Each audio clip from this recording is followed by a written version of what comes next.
Ladies and gentlemen, we are live. This is the new studio. I hope you like it. I brought you the cello just to make sure you're familiarized with it. But we're not here to talk about the studio. We're here to talk about the excellent documentary that was made by Topher Field called Battleground Melbourne. Quite the documentary. I haven't told Topher this yet. I'll tell him when he gets in. But it was a very interesting documentary, and I can't wait breaking it down with him and talking about how he came about it, but also where does Melbourne go from here. Now, I'm going to invite Topher in now. Topher is an amazing guy. He's done a phenomenal job on this documentary. He's been really good with a number of different aspects, and when it came to bringing it together and supporting the people of Victoria, he's done a phenomenal job, whether it's mental health or the different aspects of bringing it together, and I really want to get his insight to see how it went. So I'm going to bring Topher in right now, and we're all going to share. One of the amazing things that I found about the documentary was, hey Topher, how are you? I'm doing well. Yourself? Very good, very good. It's I've got something to admit, Topher. Sure. I know a lot of the people that helped make that documentary, and I wanted to hold off watching it for a little while, partly because I was busy, but partly I did actually want to watch it a couple of days ago when we first made contact, and I really wanted to have that. I literally just finished it 30 minutes ago. And mate, seriously, there were a few moments there. There was at least, I could tell you the 4 moments where I nearly came to tears. It's not even my state, but I felt for you guys. And this is your first documentary? My first feature. Like, I've done other little videos here and there over the years. Anyone that's been following my work, I've been a political commentator for 12 years. But this is my first ever feature, and it's certainly by a very, very long shot the biggest story that I've ever told. And the best way to describe it, mate, is it is better than the sum of its parts. It's just one of those things that just came together.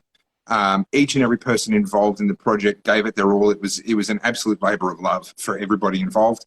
I could not have asked for a better team, and the results speak for itself. I mean, this isn't me as a director being able to sit there and go, oh, wow, look at what I've done. I really genuinely have to sit there and go, look at what we did.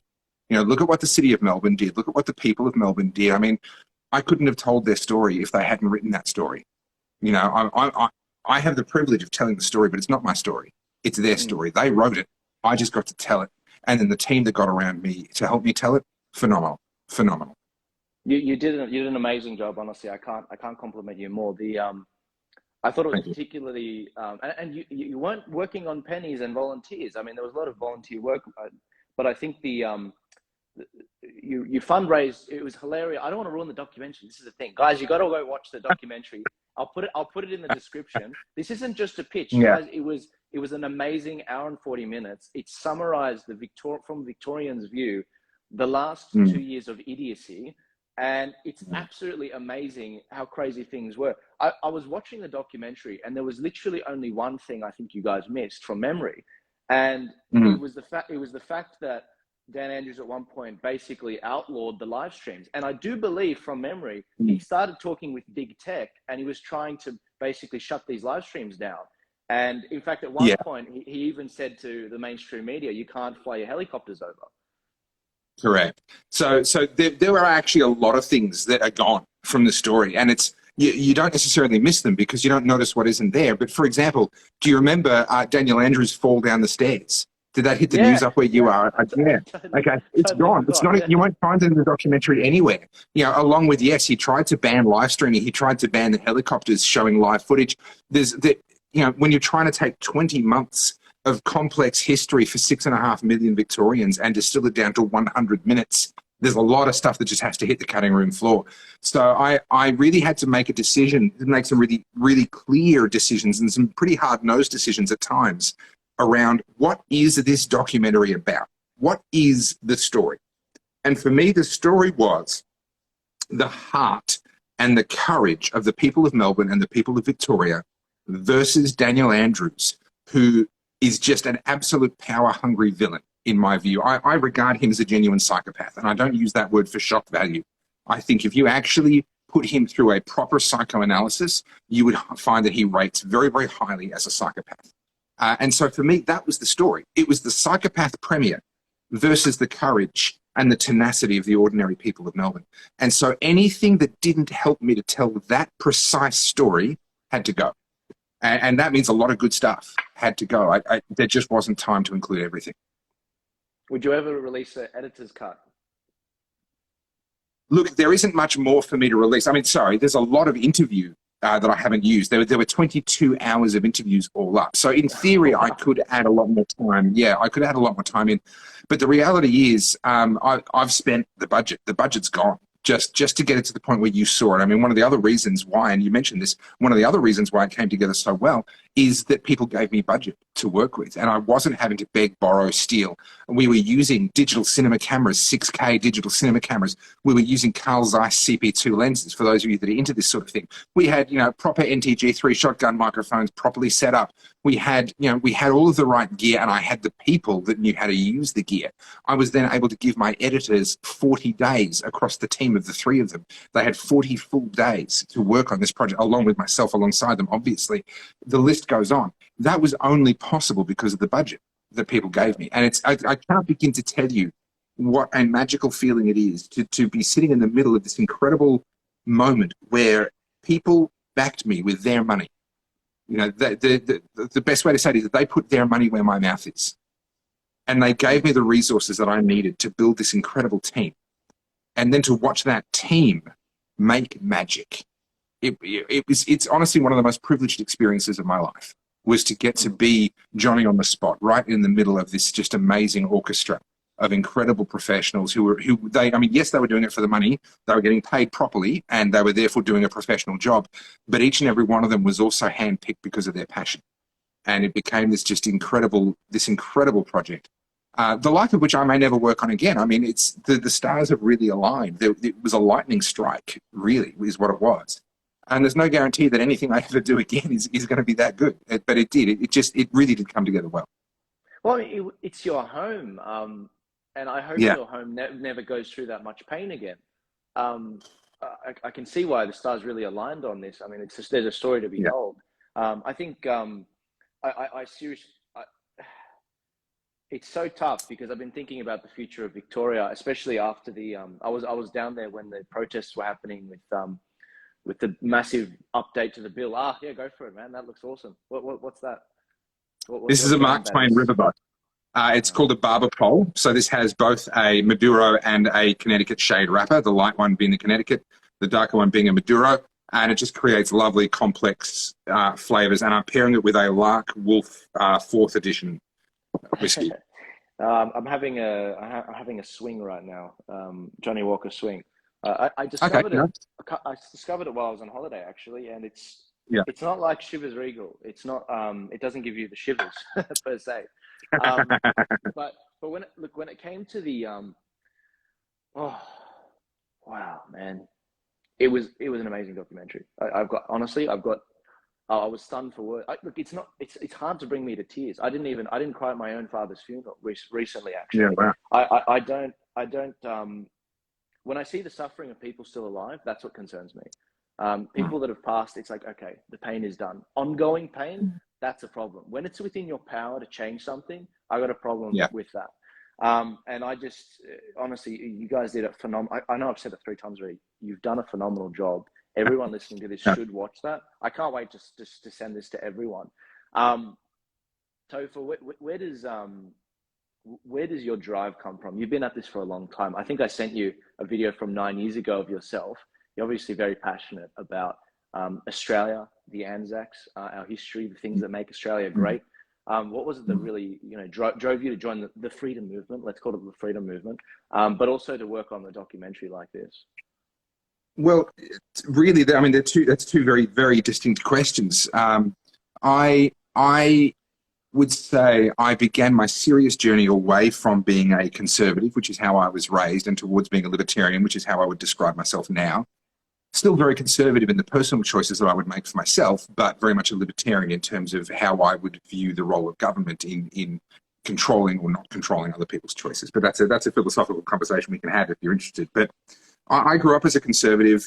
Johnny Howard was third in line after God, Jesus, Johnny Howard, right? That was kind of it, right? You know, Jesus sat at God's right hand, Johnny Howard sat at his left hand. That's how it worked. And, you know, everything that he did, he could do no wrong. He wanted to send the troops off to war, then obviously war was the right thing. He wants to have a baby bonus to encourage, you know, parents to have babies. Oh, absolutely, that's a great thing. First homeowners grant. Oh, wonderful. All these things that I now regard as terrible, and big government socialist programs that would never get my support now. Back then, you know, the gun ban, even in 1996, I was a 14-year-old. You know, the gun ban. Well, Johnny Howard said we had to do it, so obviously we've got to do it. So that was getting me to actually realize that that was wrong was the hardest part. And it took actually a stint in the Army Reserve.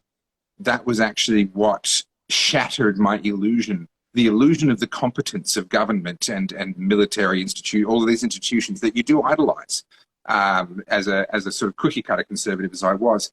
That got shattered by actually having to interact with them up close and personal. And I very quickly realized this is not, you know, it was, to use a cliche, it was that Wizard of Oz looking behind the curtain moment. That's what it was. How did you meet them? Are you saying these very politicians? Sorry? Are you saying that you met these very politicians? I mean, you're saying that you... No. But no, I spent some time in the Army Reserve. And the Army, of course, is this idolized organization. We idolize the Army as a conservative. So with the Army, you know. And I still have a great deal of regard for soldiers themselves, but I do think the Army as an institution gets horribly misused. But back then, it was on this pedestal. And then I became a part of its ranks. Yes, only Army Reserve, never deployed, never saw combat, none of that. But just watching how it actually operated in reality and realizing these are the people that are making these life and death decisions that I've idolized all my life. And this is how these decisions get made.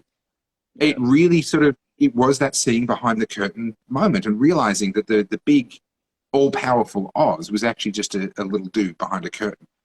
Yeah. And that began a pretty rapid transition after that. It's, you know, I'm talking 18 years ago now, that I was in, and I'd left about 16 or 15 years ago. I'd left. And that began sort of 5 years of rapid change for me towards being a libertarian. And I began to call myself a libertarian probably only about 10 years ago, I think. I'd have to go back and actually have a look, but I think it'd be around about 10 years ago after I started making my first videos. I still would have considered myself a conservative when I made my very first videos on water issues in Melbourne. We had a really severe drought at the time, and that's where I sort of cut my teeth, was on water management and water issues down here. But one thing led to another, and I realized that I was a libertarian. I started calling myself that. Very quickly realized that libertarianism is an incredibly niche political philosophy in this country. There's an incredibly small number of libertarians. And of the handful of libertarians that there are, they're very, very good at starting fights with each other. So there wasn't a lot of point trying to go too deep into that particular world. It was a little bit of a dead end at the time. It has improved since then. But I just started making videos on issues that I felt mattered. And initially that was all around water and water management, and that still is a passion of mine to this day. There's some really serious issues with that in this country. But over the years, I've made videos on freedom of speech. I've made videos on taxation. I've made videos on regulation, on vaping, on taxis and Uber and deregulation. And, you know, you name it, I've covered a gamut of different topics over the years. And then ultimately, it was a fairly natural thing for me when COVID came along, and not in the very first instance. It wasn't until mid-March of 2020 that I started to go, hang on, this isn't right. There's enough scientific data now. We've got enough real information from real scientists and real academic bodies around the world, and it does not support what we're being told by our politicians. Our politicians aren't following the science. And so it was on the 31st of March 2020 that I released my first video on the topic of COVID-19. It was on the 25th of April 2020 that I spoke at my first protest, which I believe was the first formal organised protest against lockdowns in Australia, I believe. I stand to be corrected if someone can show me otherwise. I'd be happy to be. And one thing led to another. And I've been there in Melbourne at the protests, etc. Since then, with a few periods off, I had to take a bit of time away from the front lines on a couple of occasions just to avoid exhaustion and mental exhaustion more than anything else. But I've been a part of that movement ever since, and it put me in this really unique position to be able to tell the story of the movement. I was there from the beginning. I am still there now. I was there at a lot of the pivotal moments that I cover in the documentary. And so I realized, and I talk about the actual moment when I made the final decision in the documentary. I talk about that moment where I went, no, I've got to do this. I'd already been thinking about it for a while before that moment in time. That was just the decision moment, the realization. But what I'd been thinking through was, hang on, I have the audience that I know will support me, right? So I know I can raise budget. There's other talented filmmakers out there who could do a great job of telling the story, but they don't have the support where they could raise the budget to be able to do it. And so they're not going to do it. I have the experience, having done short films, lots of corporate stuff, lots of TV commercials, etc. Even though I'd never done a feature before, I understand how filmmaking works. I understand how documentary making works. I've spent enough time in that world, and I have a lot of the right contacts so that if I have budget, I can build a team and they can do a great job. So I had the ability to raise budget. I had the ability to put together the right team. I had the personal experience myself, and I had the on-the-ground, real-world knowledge of what that fight was and what had happened over the previous 20 months. And there just came this moment where I went, I kind of have to do it. It's like I've kind of been pointed out as the guy. Like, how many people are there in Melbourne that could say that they tick all of those boxes? And I don't say that as a boast. It's just history conspired, circumstances conspired to put me in this position where I could raise the money. I knew how to make the documentary. I had the contacts that I needed, and I had the intimate knowledge of the subject matter. And at that point you say, well, that I might be the only one in that position. And I kind of have an obligation. I almost have a duty at that point to actually follow through and do it. And that was what I did. Yeah. I actually, believe it or not, I actually haven't seen a lot of your stuff, Topher, because I'm obviously in New South Wales, different ecosystem. Are you, do you have a Christian background? That's because you've got good taste, Joel. You've got good taste, so you haven't seen a lot of my stuff. That's what's kept me to say, no, we've got a different talent pool in Sydney. I think there's disproportionately more channels in Victoria because of how hard they pressed you guys down.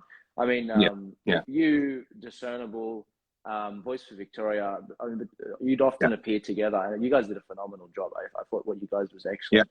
I think, and Damien Curry, of course, he did a phenomenal job as well in all of his commentary. But I just felt that your documentary was, you didn't make any reference to the virus. And I thought it was quite apt because it demonstrated that, as Gladys Berejiklian said, our former premier here said, this is a war, but she never said what it was a war against. This is a war on the people. And you know, the government kept saying, but the virus, but you were saying, but the people are suffering, but the people are suffering. And that was the theme that I really felt through the whole thing. The name of the documentary is Battleground Melbourne, and you explain, you tie it really well. I won't say what it was. Guys, you've got to watch the documentary. But you tied in really well at the end. And I just thought, wow, the storyboard for this must have been amazing. The storyboard was entirely mental. I never actually physically storyboarded it. And I owe the documentary really to the people that you mentioned just before, but also people like Avi Yemeni, Rukshan Fernando, a bunch of others, Anthony Burge, there's so many guys, True Arrow Events, the Cafe Locked Out guys, and so many more that I can't remember off the top of my head, who were there at the time documenting it, pointing a camera at protests, at police, at other incidents and other events. And the story was only able to be told by me because they documented what happened at the time. And whether that was for their own live streaming purposes or what have you, they were documenting at the time, and I was able to come in and gather it all together and collect it all together and build a timeline out of that and kind of tell that story. Out of all of the isolated events that they all covered, I was then able to tie it all together and tell the story of kind of a narrative from start to the middle to the end. But the reality is this isn't about a virus. And we're about to see that very, very clearly, because as COVID goes away, we're going to see climate change and net zero, the whole sort of carbon net zero thing, take its place very, very quickly.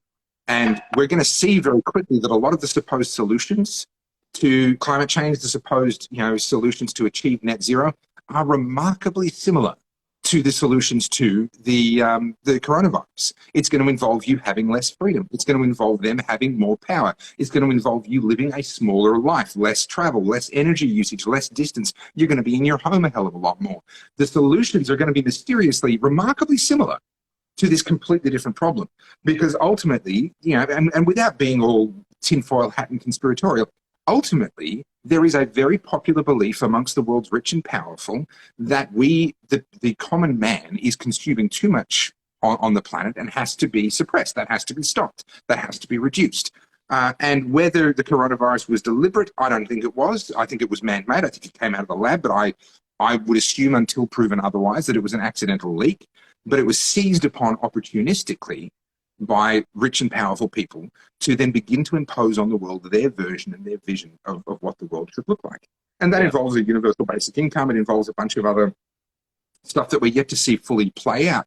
But we are very much seeing this was the test case. Whether it was intended that way or whether it just came out that way, they've now proven to themselves that they can literally lock millions upon millions of people in their homes, violate some of their most basic human rights, send riot squads and anti-terror police into the streets to deal with dissidents and arrest people and drag them away, and be applauded by a majority of the population. They've proved that. We know that because I watched it. It happened on the streets in front of my house. I watched it. I saw it.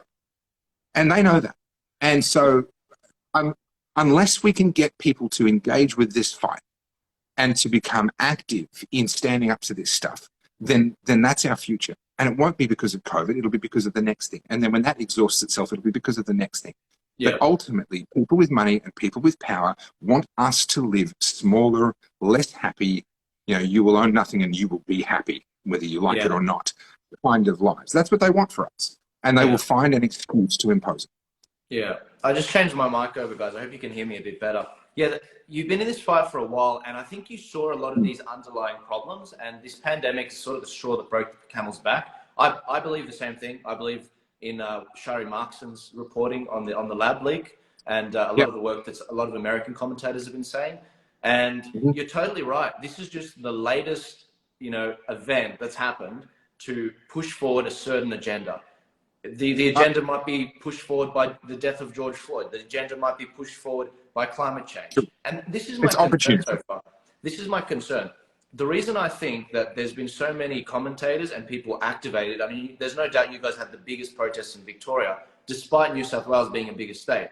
It's because of, in my opinion, it's because of the pressure that's been put on you guys. I mean, we can't make a documentary in New South Wales that looked like that because we just don't have the footage of people suffering compared to that. Yeah. I mean, we suffered, but you guys make us look like amateurs. And in my opinion, with this particular issue, people have been activated. But in a post-COVID world, which I do believe we will get to once this issue passes, I strongly believe that a lot of people are going to switch off. So when the climate change debate comes around and we start doing climate lockdowns, a lot of people are going to go away. You'll still be here, just like you've been here for the last 10 years. I'll still be here because I see the threats coming as well. So how do you retain those people to let them know, hey, wake up, engage in your democracy, show your kids how to, how to get, results done, parliamentary speaking. Yeah.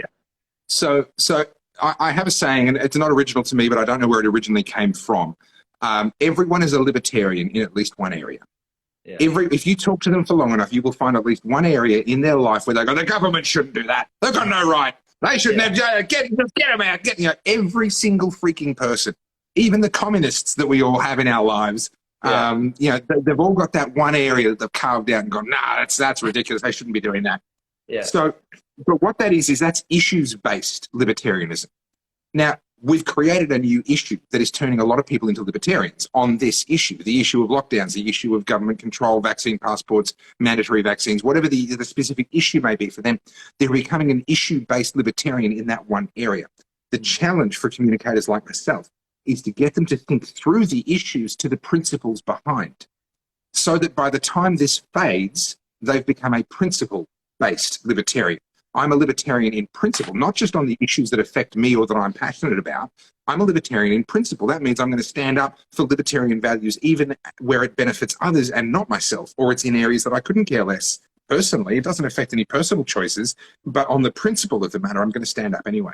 Now, we've got a window of opportunity, and I would say it's basically the rest of this year is our window of opportunity. While people are still deeply engaged in the whole COVID stuff, all the different issues that have come up, they're still feeling like a libertarian in that one area, and it still feels real and passionate for them.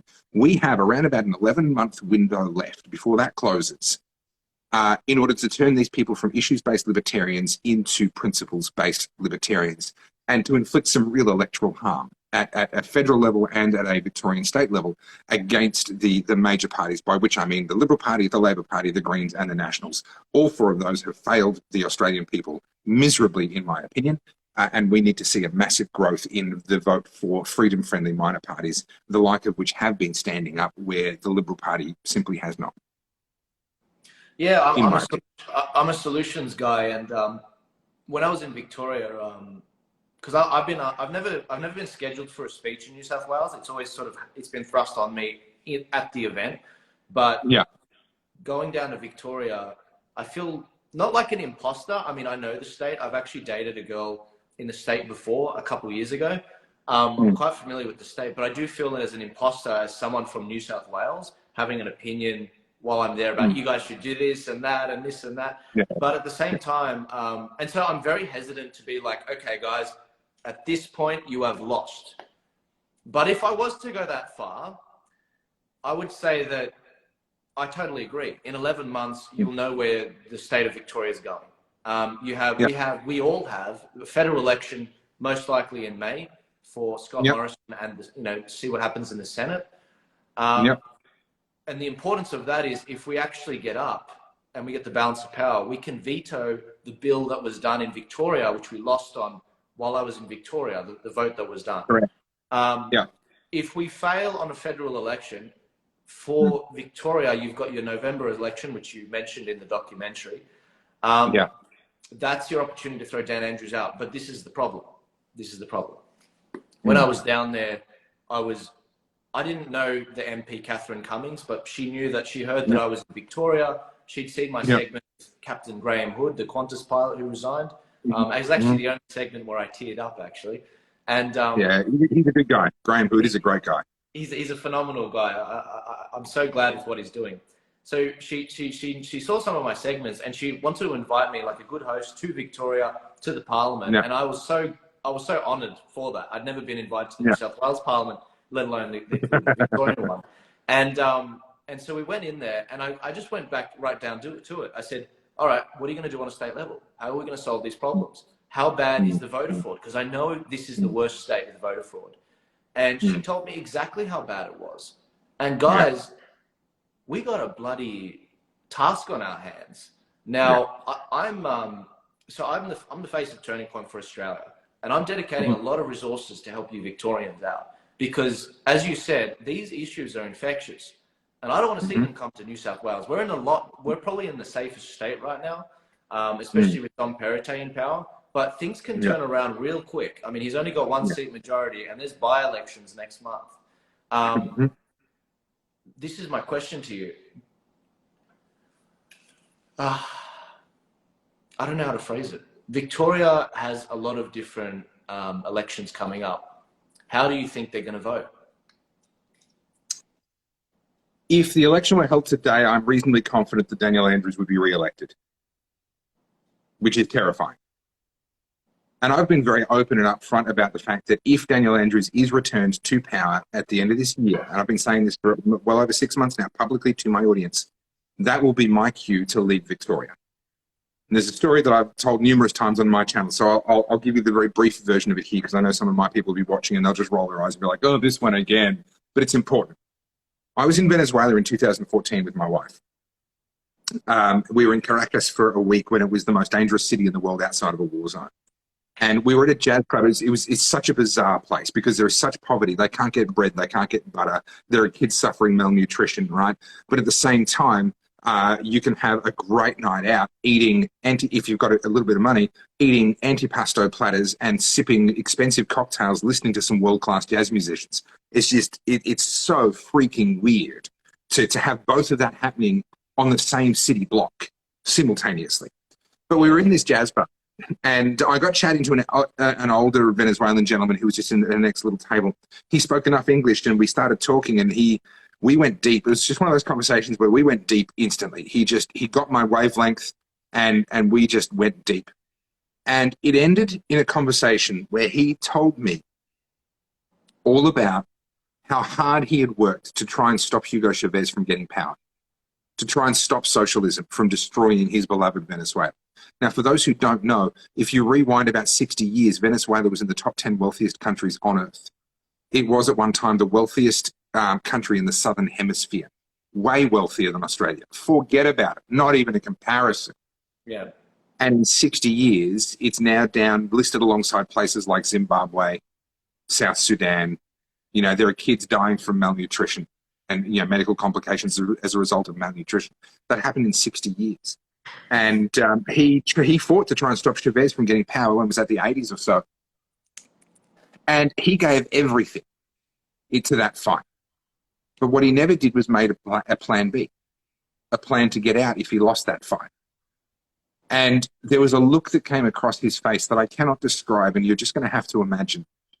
But I have looked into the eyes of an old man as he has told me about his son and the fact that he's got no future, no prospects. He's an adult, you know, he's a grown man, married, has his own kid.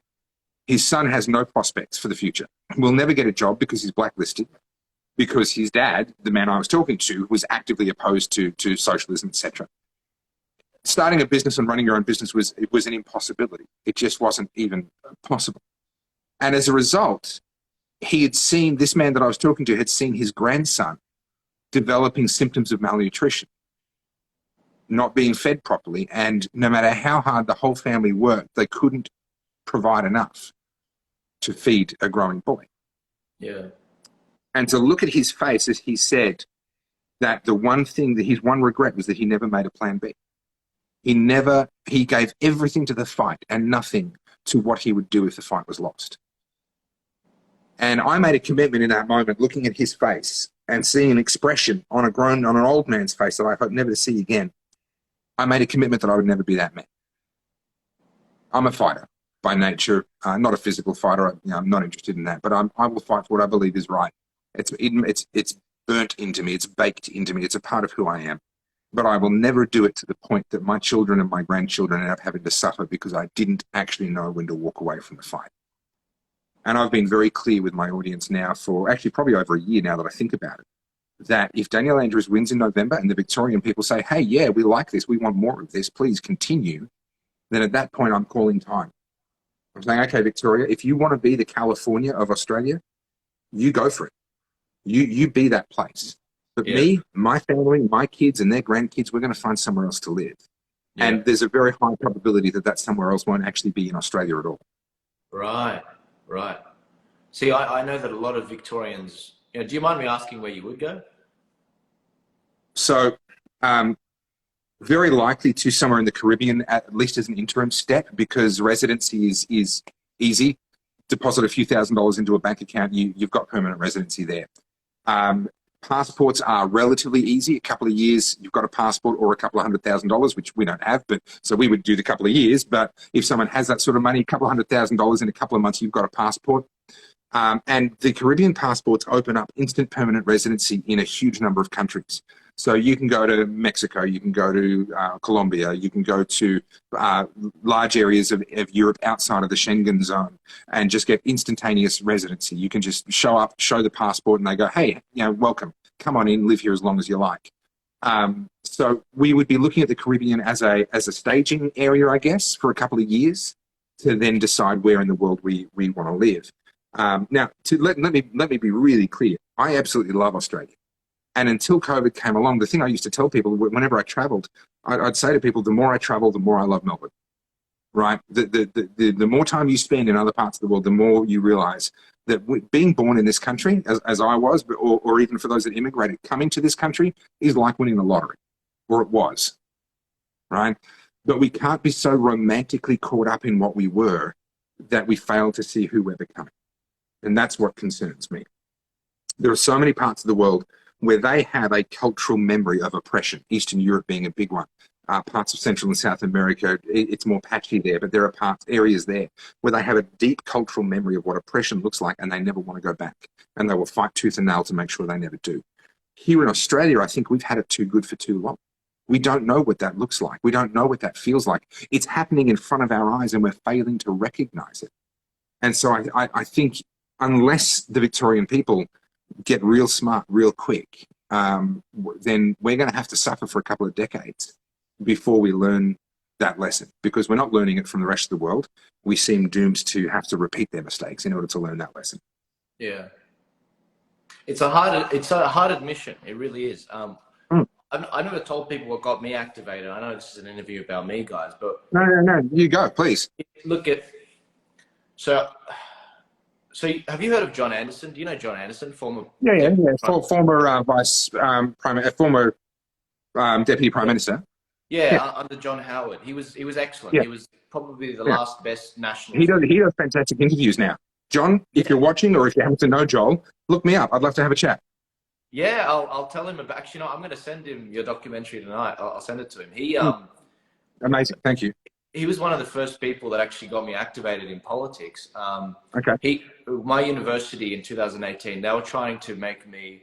I finished my degree. I finished my final test. I started studying property economics at UTS because I'm from the property industry, and I was handed this pink piece of paper at the end of my property tax exam, my final exam, which said, "Do you want your results?" And then if you flip it over, it says you have to complete your mandatory sexual consent training. It was basically teaching. It was an online course basically to teach young men about consent and how not to rape.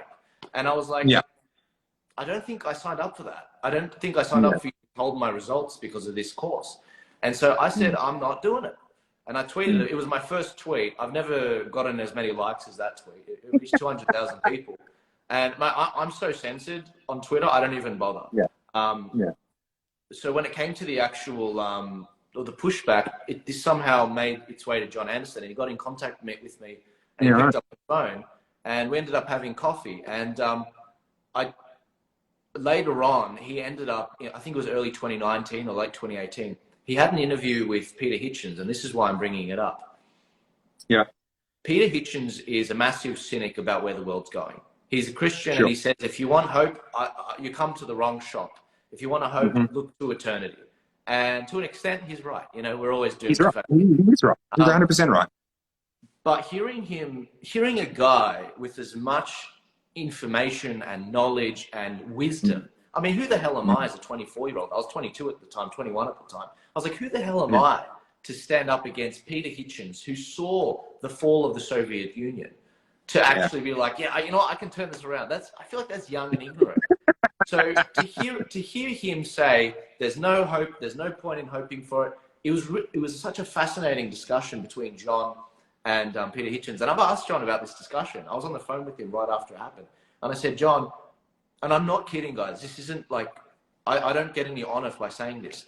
I didn't sleep for 2 weeks. I was on edge for 2 weeks after watching that interview. Because to hear as a young person that there's no hope in trying, there's no way you can turn this around, it sends you to rock bottom. And when I saw that, once you've gone to the darkest places, if you come back from that, you will be one of the strongest people ever. And I'm not trying to big note myself, but I'm talking in terms of the people I've met, and I'm sure you know this, Topher, because you do phenomenal work for people with suicide and everything. If they come back from that and you get them off the drugs, or if you get them away from suicide, or you get them away from whatever, mate, they'll be your strongest ally. You keep them right next to you. 100%. 100%. And ever since then, you know, I tried to return back to property, but I kept being thrust into this fight.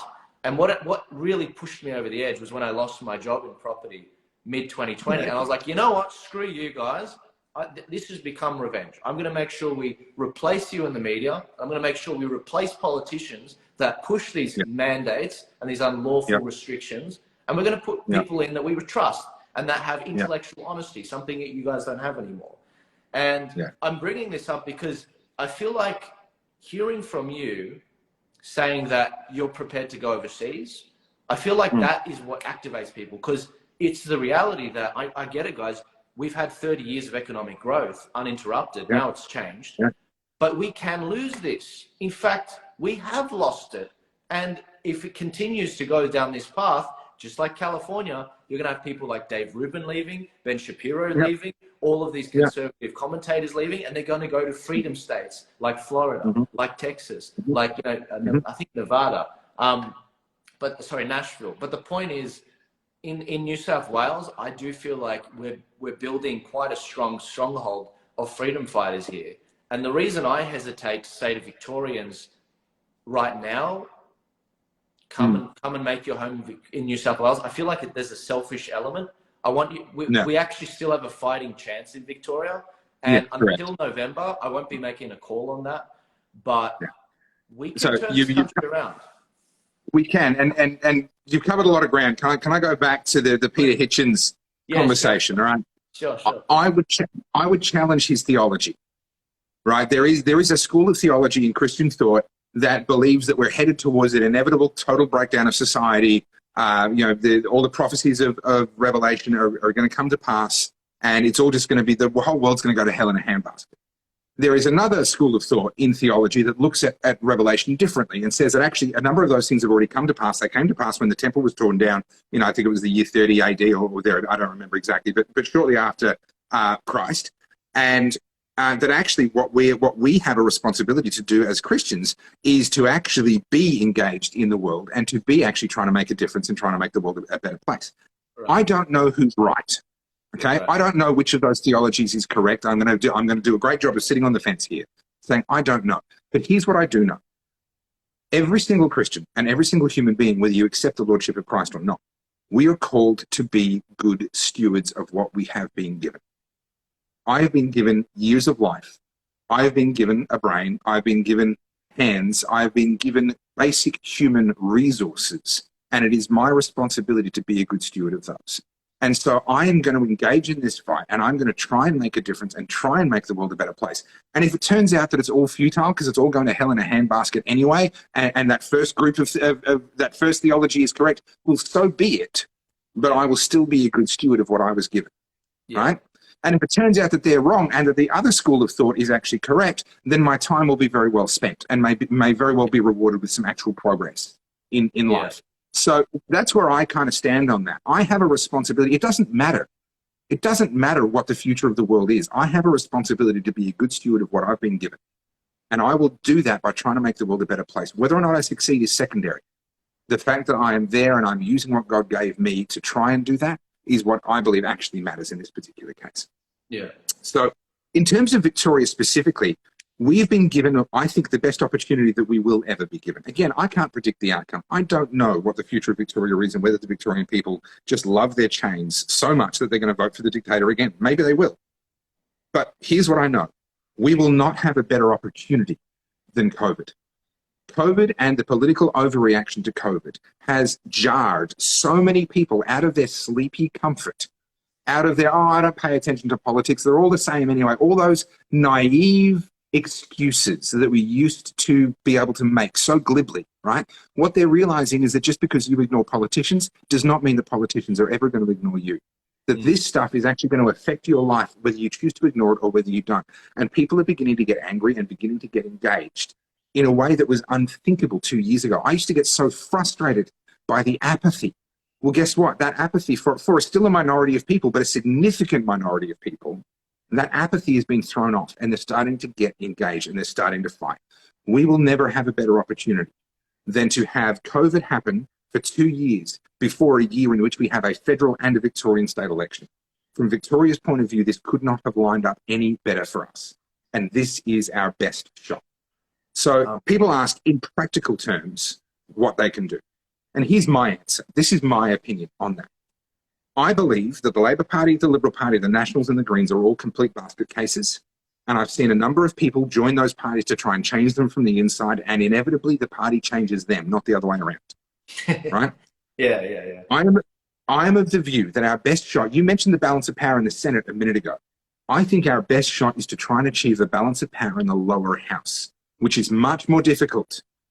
But in Victoria, where polls are already showing that about 30% of Victorians have already rejected the Liberal, Labor, National and Greens parties. So the latest, actually it's probably not the latest anymore, I'm not actually up to date with the latest, but the last poll that I saw showed that 60% of people were going to vote for Labor, Liberal, Greens, Nationals, 10% were undecided, and 30% were already saying that they were going to vote for someone other than Liberal, Labor, Greens, Nationals. Right? And we didn't have any further breakdown of what that meant. Yeah. So what that means is that we've got 30%, maybe a few more if some of those undecideds break towards that 30%, who are actually already intending to vote for minor parties. Right. Now, a number of those minor parties are very good freedom-friendly minor parties, even if I don't agree with their entire policy platform. In areas such as COVID and lockdowns and vaccine passports, they're very good. That's right. I have become a financial member of a political party for the first time in 20 years. And for me personally, that was the Liberal Democratic Party, not to be confused with the Liberal Party, right? Liberal Democratic Party down here in Victoria, they've got 2 sitting MPs, Tim Quilty and David Limbrick, and they've been fantastic all through COVID. But there's also the United Australia Party. You can hate them for lots of reasons, but they've been outspoken and they've been good on the issue of lockdowns, vaccine passports, these sorts of things. One Nation, again, you can hate them for lots of reasons, but Senator Malcolm Roberts and Pauline Hanson have been very good and very strong on these critical issues right now. There's others. There's IMOC, there's Australia One, there's the Great Australia Party. Like the list of parties is long. Now that's a bad thing. Yeah. Now that's a bad thing, but if we play our cards right, it becomes a good thing. Let me keep my cigar going. Give me a sec. No, you're right. I don't want to ruin your train of thought. So, and someone earlier, I saw a question, what am I smoking? It's a Mark Twain riverboat. It's a barber pole, two different shades of wrapper there, a barber pole, beautiful cigar. So here's what, this is my task, this is my self-appointed task between now and the November Victorian election, but also obviously the federal election before that, is to help ensure that people understand how preferential voting works. Our voting system is not perfect in Australia, but it's pretty jolly good, and it's an awful lot better than a lot of other countries have. And what preferential voting allows you to do is to vote for a minor party. Let's say, in my case, it's going to be the Liberal Democrats. Whoever my local lower house Liberal Democrat member is, that's who I'm voting for first, right? Then you go number 2, I'm going to go for example, United Australia Party. Number 3, One Nation. Number 4, GAP. Number 5, IMOC. Number 6, etc. Right? Whoever's got candidates. And I'm going to make sure that I number every single one of them before I put any of the major parties. Amen. Now, what that does, from a voting perspective, what that does, the way it works is they take all the different candidates and they put them where the highest number of votes is on top, the lowest number of votes is on the bottom. They eliminate the bottom candidate and they then distribute preferences. So they look at everyone that voted for the bottom candidate and they go, right, who was their second preference? Right, we'll move all those votes into the second preference. And then they eliminate whoever's got the least after the preferences have been distributed. They distribute another lot of preferences, etc. Those preferences can gather, if we put every minor party before any major party, those preferences will coalesce onto a single minor party. That's right. Now, all we have to do, in a lot of seats in Victoria, all we have to do is have all of those votes add up to about 30%, and we will win the seat. Amen. Here's why. Because the Labor Party will hold 40-something%, because they'll get all the preferences from the Greens, right? And after that, they'll be on 43, 45, 47, 48, right? The Liberal Party typically polls in the mid-20s to low 30s. But in a world where 30% of people are actually voting for minor parties, their vote is going to be lower. So they're going to be, let's say, high 20s. So all we have to do is achieve 28%, 29%, 30%. And what happens when there's 3 candidates left? There's the Labor candidate with a bit under 50. Then there's our candidate, whichever party it is, right? Whoever won the lottery in that particular seat and happens to be on the top of the pile is now actually second, and it's the Liberal Party candidate who's third. That's right. The Liberal Party candidate gets eliminated and their preferences get distributed. And guess where most Liberal voters put the Labor Party? At the freaking bottom. That's no matter which other candidate it is, they're sandwiched somewhere in the middle. And the preferences from that Liberal Party candidate will flow overwhelmingly to that other person. And all of a sudden, they'll be on 51%, 52%. Labor's going to be sitting on 48%. And we just stole a lower house seat. Yeah. Now, across the whole country, that's probably only going to happen 5 or 6 times. I'm not saying that there's going to be some massive groundswell and a majority of seats are going to be won in that manner. Not even close. Right. But I think across the whole country at the federal election, we could see that happen 5 or 6 times if we can communicate how preferential voting works and the need to put every single freedom-friendly party first before any of the major parties. If we can communicate that, then I think we can win 5 or 6 lower house seats. And if we get lucky, that means that between them, those people hold the balance of power in the lower house. Now, Joel, you know the power of holding the balance of power in the upper house and how you can hold the government to ransom and make demands of them if they want to pass certain legislation. Yeah. Imagine how much that power gets amplified if you hold the balance of power in the lower house and they don't even get to call themselves the Prime Minister unless they negotiate with you first. How much more influence? Yeah, exactly. They could be a minority government. Correct. And they have to negotiate with our block of freedom-friendly parties, who I know are already talking to each other behind closed doors, right? They're already talking about working together behind closed doors. This is my hope. This is not a promise. This is not a prediction. This is my hope. If we all get together and we work our freaking asses off, that in May, when the federal election comes along, we can cause such a growth in the minor party vote that they seize a number, any number, whatever number it turns out to be, of lower house seats, and scare the absolute willies out of the Victorian government, because they know that in another 7 months they're staring down the barrel of an election of their own, and that we have got momentum and we're going to become a juggernaut where neither Daniel Andrews nor Matthew Guy, the Victorian opposition leader, will be able to hold government in their own right. Yeah. That's my project between now and November, is to try and make that happen. Yeah. If I succeed, then it might be worth staying and continuing the fight. Yeah. If I fail and Daniel Andrews gets elected and able to form government in his own right, well, at that point, I'm saying, okay, Victoria, it's been fun, but I'm out. Brother, we're on the same wavelength. For the people in my audience that are in this, first off, make sure you click that top button and follow Topher. Second off, you know that I'm already onto this to the point the infrastructure is actually already built. We had local elections in New South Wales, and we rolled out how to vote cards for just 12 of the locked down LGAs out of the 128 councils. And it was phenomenal. We got like 5,000 hits, not including the amount of people that ended up screenshotting and sharing the photos with their families. Yeah, and it ended up shifting elections, to say the least. And that's the same system. It was a trial run for the federal election, but also the state election for November. I just know after this call tomorrow, I'm probably going to call you, Topher, to talk about this. But we need to talk more for sure. Absolutely. But in Victoria, guys, I need you to understand this. What Topher just said is the key to success. It's what I've been calling Plan B. And the problem, as someone with the following, the problem with the minor parties is quite often they don't work together. So sometimes what it takes is... That's changing. It's being true, but that is changing. It's changing out of necessity and out of desperation. But quite often what happens is you get these facilitators like Topher, and sometimes myself, where we basically say, hey, if you don't do this, if you don't do the one thing you are required to do, which is run candidates, then we will shame you in front of our audience. And that is the thing they are very scared of. Now, Topher, in Victoria, I think you guys have similar stats to New South Wales.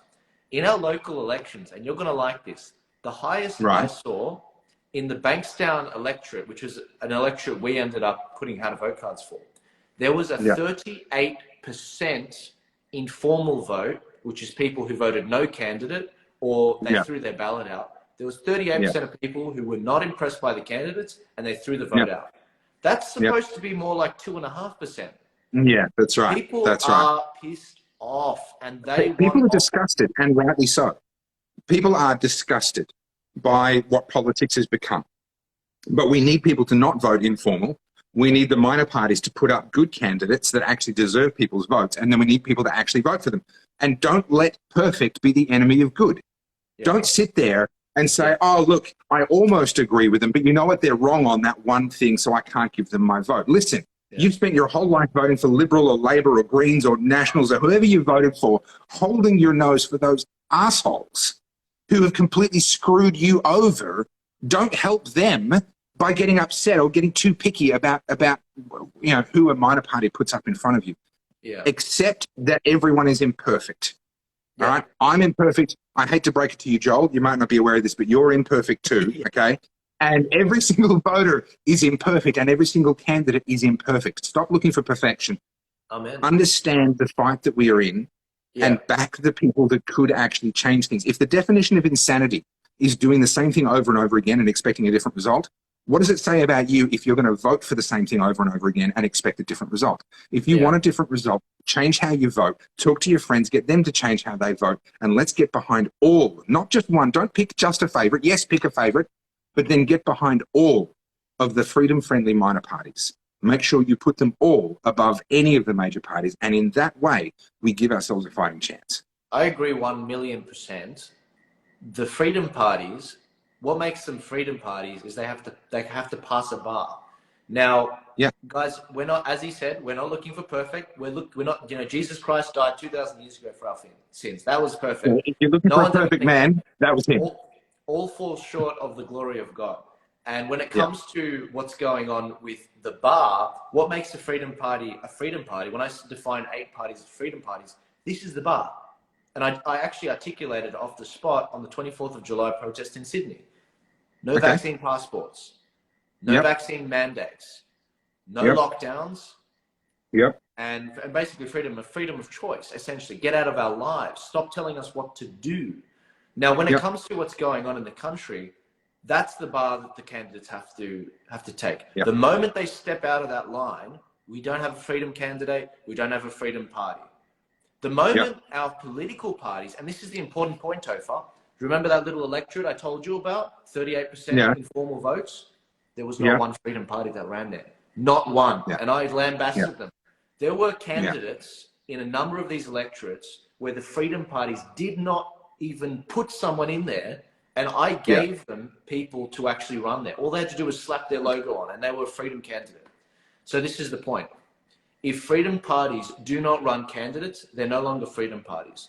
They are protest parties. They are not doing their job. They literally have one job, and it's to run candidates who represent certain values. And this is my job, in my opinion, and this is Topher's job. It's to make sure we stay on track, and that's for electoral success. Now, can I add to that? Because I agree with you, but it's all about resources. These minor parties, so understand the major parties get a huge amount of money every single election because in the Electoral Act, they've written in a certain dollar value. Every primary vote they get, every first preference vote they get paid money. They have millions of dollars to play with. The minor parties... Just so you guys know, on a state level, it's $4, and on a federal level, it's $2.60. A lot of money. So you think about how many... You think about how many millions of people vote at a federal election. There's tens of millions of dollars being handed out primarily to those 4 major parties that I've mentioned a bunch of times. And bugger all, if any, goes to the minor parties because there's a threshold below which they don't get $1. That's right. And that threshold was designed to starve the minor parties of cash. So, Joel, if you and I are going to sit here and say, hey, minor parties, you better do your job and run candidates, we also need to go the other way and say, hey, voters, if you want minor parties to have the resources they need to find good candidates and to give them the flyers and the materials that they need and to have the publicity that they need to get the attention that they need, you need to go and research the minor parties and become a financial member of one of them.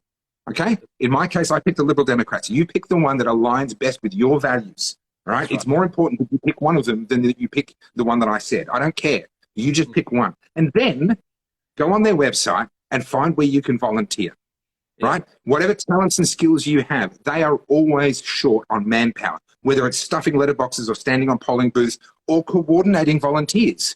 Right? It doesn't matter if you're advanced in years and you're not at the point where you can go pounding the pavement anymore. Maybe you've got a PA background and you can do some spreadsheets and you can do some coordinating and you can sit there with a phone answering telephone calls and coordinating volunteers. There's something that each and every one of us can do to help them. They need financial members. And they need volunteers who are going to do a good job for them and help and give them the resources so that people like Joel and me can say, hey, you'd better run candidates in every electorate. And they go, good, we're going to, because we've got the resources, we've got the money, and we've got the membership, and we've got the volunteers, and we can really get engaged in this fight. Absolutely. No, I take that caveat. I just get annoyed when they were ready to go candidates and they didn't go with them in a specific electorate. They just had to go for it. But this is the thing. Moving on, when it comes to the specific joining a party thing, my goal is to have at least one person in every family a member of a political party. I think that's phenomenal in terms of getting them to engage in the democracy, at least having one representative. But when it comes to New South Wales, and you might find this statistic quite useful, Topher, we have 5.4 million eligible voters. 5.3 of them actually vote. So we have 100,000 that don't vote. Out of the 5.3 million people, only 30,000 are members of political parties as of the last election. That means that's 0.5% of the eligible voters. So that means we are being ruled by not the 1%. I know you guys like saying, we are the 99%. Not the 1%. The 0.5% is governing us. And what does that mean? 30,000 people. Those are the people that are members of political parties that can vote on pre-selection, who ends up being up for grabs for the Liberal Party, who gets to be up for grabs for the Labor Party, what policies they go for. We had a problem with abortion in 2019, and it could have been squashed if enough people in the Liberal Party ended up voting it down in the party room, but they didn't. But this is the problem. The reason why we don't say join the major parties is because you don't get voting rights for 2 years. We don't have time. We don't have 2 years. You know, we've got good minor parties ready to go, and if every single person that showed up to the protests in Melbourne joined a freedom-friendly minor party, they wouldn't be the minor parties anymore. That's right. Right? If every single person that showed up and hit the pavement in Sydney joined a freedom-friendly minor party, they wouldn't be minor parties anymore. It's that simple. We can actually turn the tide that quickly and that easily, and they will have the money and they will have the manpower, and they will not be minor parties anymore. Absolutely. I was talking to a great guy called Jeff Grimshaw, and this is a guy that's been in the conservative fight for a very long time, since 2019 when I first started getting involved. Jeff's great. He's helping lead a campaign for Vote the Majors Last. It sounds like you've had a chat with him. And not recently. I actually know him from many years ago. He knew my dad. Oh, really? Mate, give him a call tomorrow. I mean, I had a 2-hour conversation with him today. He's a phenomenal guy. Cool. One of the interesting things you mentioned that the major parties are sort of entrenched because of the funding they get, because you get $2.60 federally and $4 on a state level for whatever votes you get. Yeah. Now, I learned this quite recently. It turns out that the major parties get funding, loans from banks, depending on their first preference vote. Guys, you need to understand this. Not even the people in the 30,000 people in New South Wales know that. This is a very small sliver of people that know that. So one of the things that Jeff Grimshaw is doing is vote the majors last. One of the things that I'm doing with my How to Vote cards is making sure that the majors do not get any of the funding. I want the funding to go to the minor parties. I want the minor parties to have a foot in the door, so that in the next election and in the following election, they just keep growing so they can smash this oligopoly. What do they do to the Liberal Democrats? They're so scared of them that the major parties gang up and basically say, no, you can't have that logo. You can't have the name Liberal in your name. That's how scared they are of democracy. This is, again, this goes back to it. This is a war, not on a virus, on you, democracy. Once again, they're turning the very tools they use on the war on terror on you, the surveillance state on you. And this is going to keep going on until you stand up and say no. In case anyone thinks that Joel's being over the top, on the streets of Melbourne, we had the anti-terror squad and an armoured vehicle deployed against protesters. They are literally using the equipment and the laws brought in response to 9/11 and the war on terror against the people of Melbourne. That is literally true. It's not a figure of speech. They have literally branded us as terrorists. We have, this is coming to a head. This is coming to a head. They have had a 40-year head start on us. When I say they, I mean rich and powerful people who want more money and more power, and the little people be damned, right? Those people have always been with us throughout the entirety of human history. They have begun to get organized 40 years ago, working towards a world where eventually we would all own nothing and have to be happy whether we liked it or not, right? That's what they've wanted for a very long time. And we have only just started to get organized and started to go, whoa, hang on, we don't like where this is going, right? So it's on our end, it's going to be messy. It's going to be scrappy. It's going to be, you know, we don't have the big organizations, the institutions, the money, the power, the people of influence that they have. What we have is things like the internet and technology and the ability to talk to each other and to reach out to our friends and to reach out to our family and to spread this message so that we can pull the rug out from under them right when they thought they were just about there, to completely rip that rug out from underneath them. But the window of opportunity for us to do that is closing, right? And it's closing pretty quickly. And this is why, there can be no bystanders this time. There can be no spectators. Every single person needs to get involved. Amen. In Victoria, we will know by the end of the year, as you know, guys. Now, in New South Wales, because we have a Liberal government, we're actually fighting back slightly differently. We've had, you've had lawsuits in Victoria, but in New South Wales, because we're sort of more conservative government, we've been fighting with lawsuits. We've had former paramedic John Lada, who lost his job. He's actually also a deputy mayor. And we also had a number of other ways of fighting. There's a civil war that's going on in the Liberal Party. It's been going on for a number of months now, 6 months, which I've been documenting. And that's why Dominic Perrottet's in power right now. He's a lot of people, they accuse me of being a shill for Dom. But he's given us a lot of things which we actually really didn't get under Gladys, because he is different. He's from the more conservative faction. Gladys was from the same faction that Scott Morrison is, that's the moderates. Dom allowed us to travel between states. He got rid of the restrictions in terms of quarantine. He also allowed us to actually be able to not use the vaccine passport. And when it came to a lot of the mandates, the problem was there were some mandates he kept with nurses. There's literally one thing Dom has left to fix, and it's to legislate freedom on the jab. I've asked a number of commentators in New South Wales. I've said, what else is there left for him to do? If he does that, you've got nothing to complain about. We've got it easy. Yeah. Victorians, they're getting their heads cracked. You know, we've only had one tough protest, and that was the 24th of July. You know, I've still got a court case for that. But the point is, we've got it easy here. If the Victorians can't turn this around in the next 11 months, we've got to secure their retreat so that we can take back Victoria one day. Because I'm not going anywhere. You can't have the head of Turning Point go to America. It's not going to happen. Like, you gotta make. I'm going down with the ship, guys. I'm 24 years old, and this is my home. My family came from the Middle East. We can't go back to the Middle East. You know, this is our home. Yeah. And I think New South Wales has got a solid chance. I think Victoria does too. I think so. Now, I just saw a comment from Jess Stevenson saying I still don't trust him in reference to Dominic Perrottet. Listen. Don't trust any politician ever. Yeah. I don't look, if something really weird happens, because I never want to get into politics, but if something absolutely insane happens and I end up as a politician, don't even trust me. Okay? Trust is not what you should be extending to politicians. You should be scrutinizing them, watching them like a hawk, but you should also be supporting them so that simultaneously you can be helping them to do the right thing and punishing them if they do the wrong thing. Trust is not what the issue is here.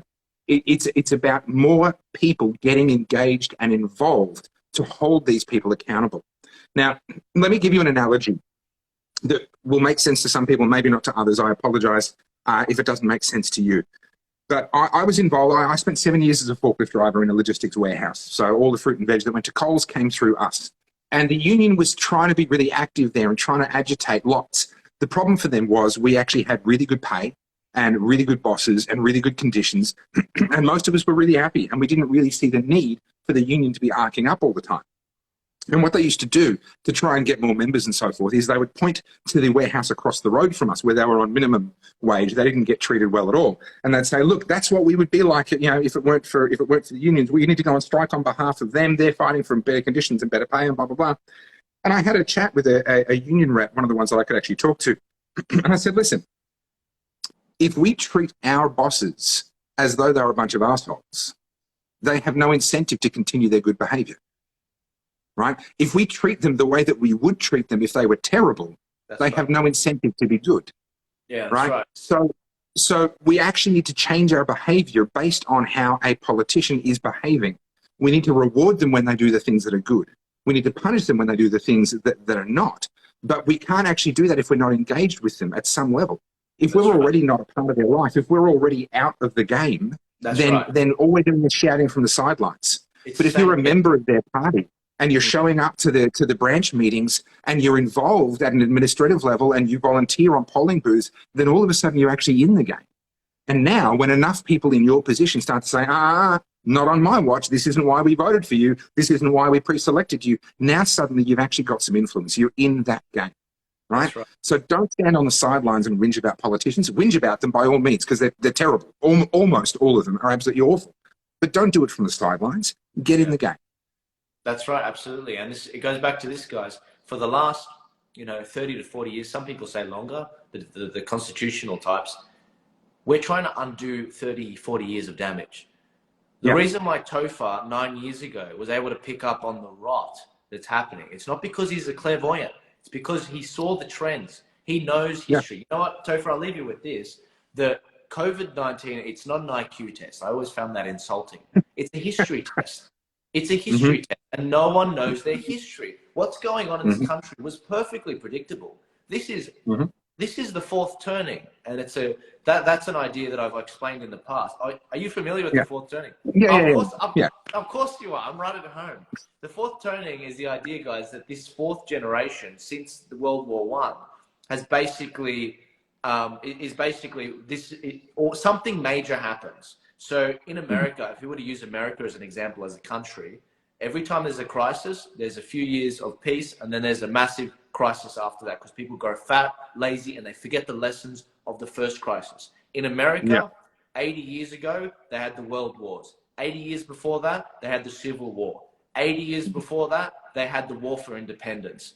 80 years. Why? Is it because it's the, sort of average age of sort of a person? I think it's because it's the memory. It's because we're not passing on the lessons of our parents who struggled, because strong men and strong women are made out of struggle, to the next generation. So this is the lesson. And this is something that Topher's picked up on very well. And this is why you have to watch his documentary, because it's phenomenal the way he's pitched it.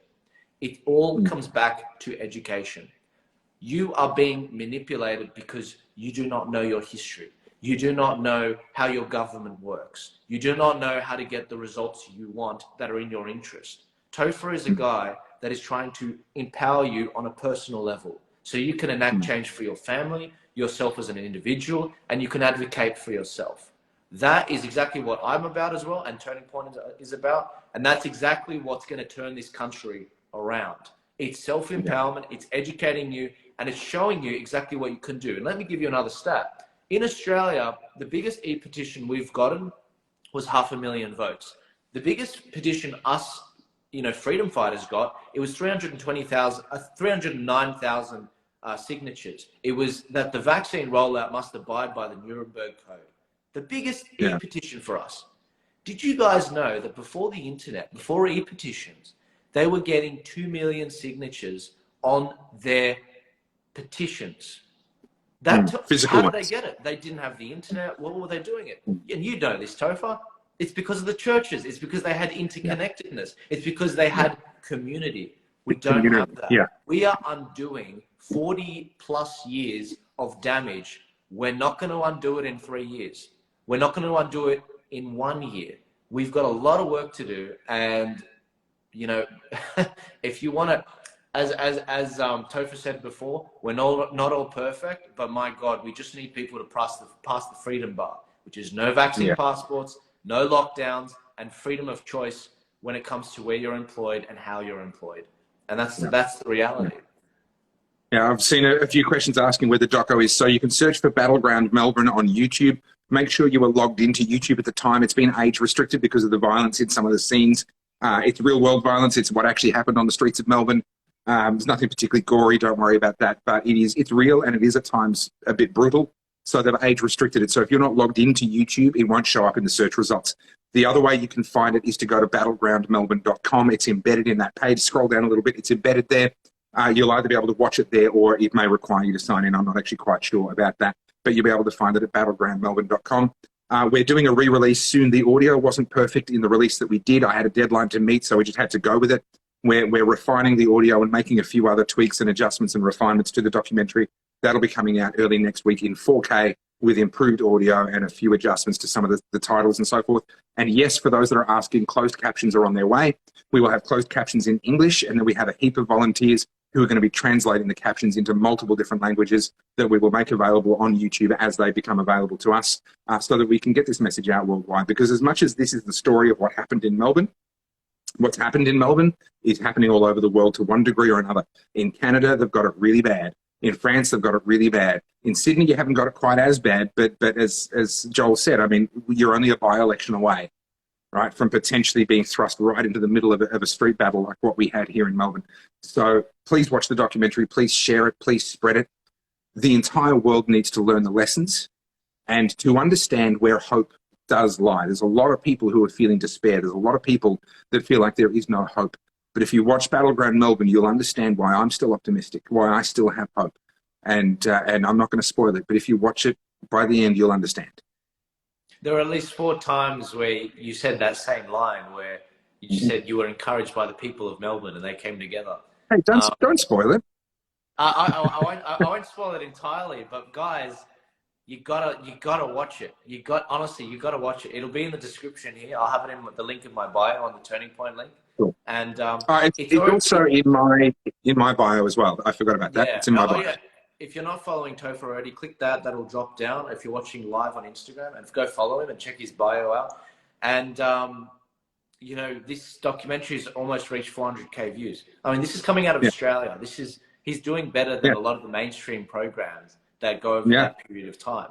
And, you know, Topher, I hope you do something else like this in the future. I hope it's not brought on by the suffering, but I hope you do something like this, because it was very magical. It was quite, you really captured something and captured the last 2 years quite well with the limited time you were given. I feel like we could talk forever. I really do. I know I'm going to pick up the phone with you tomorrow and talk about some of the things that are going on in my state that I can't say on camera, because guys, we've got a lot of big plans. You see the stuff that's happening on the surface. I know people like Topher, just from chatting with him, there's a lot he's not saying, a lot of plans in the works where if he says it, it'll give the game away. I'm going to have a chat with him, see if I can get some of those plans out of him. But I'm going to see if we can coordinate to give Victoria the best possible chance of turning this stuff around, because the people in government, they're not better men than you. They're not more noble than you. And it's funny, I'm saying this as a 24-year-old. I mean, like, I'm just a young dude. I'm meant to be some pleb at the lowest end of the property development industry. These people are immoral. They're evil. Dan Andrews is a psychopath. He's crazy, you know. And I know I shouldn't say it as a New South Wales person, but vote him out. Get him out. Yeah. I'm going to be devoting so many resources I've got, and I know Topher spent a lot of time and energy and money into this. You can do this. You can do this, Victoria. It's a beautiful state, you know. I fell in love with it twice. It's an amazing place. And I think that, Topher, you're doing God's work, and I'm looking forward to seeing what God has in store for you. So thank you very much. Look, thank you so much for having me. Battleground Melbourne won't be the last thing that I do, but I hope I never again have to do something like this about a place that I love so much. A lot of people have gotten in touch with me and said it's hard to watch. Let me tell you, it was bloody hard to make. There were some really dark days in making it. It was hard to live through, and it was hard to then have to document it and relive it all again, over and over again, for a couple of months to make this documentary. But I hope that it stands as a reminder to everyone of the lessons that we just have to learn. And I hope it inspires everyone to join this fight. Let's get this job done. Let's get this fight won. Yeah. Ladies and gentlemen, Topher is a weapon, and that's why big tech is censoring him. If you search his name, you have to literally write Topher with no space, Field, no S at the end, Topher Field, and that's how you find him. That's how much they're censoring him. They do similar tactics to me. Go follow the guy. This is the easiest way. Click that, click the drop down, click follow, and remember that we are in a fight against the establishment. Go follow Topher. Go follow him if he has a Telegram. Go follow him everywhere. Diversify where you follow him. Facebook, YouTube, Instagram, Telegram. There's probably a few others that Twitter, for what it's worth. What a sewer pit that is. I don't even know why anyone bothers, but I'm there. Yeah. All of the above.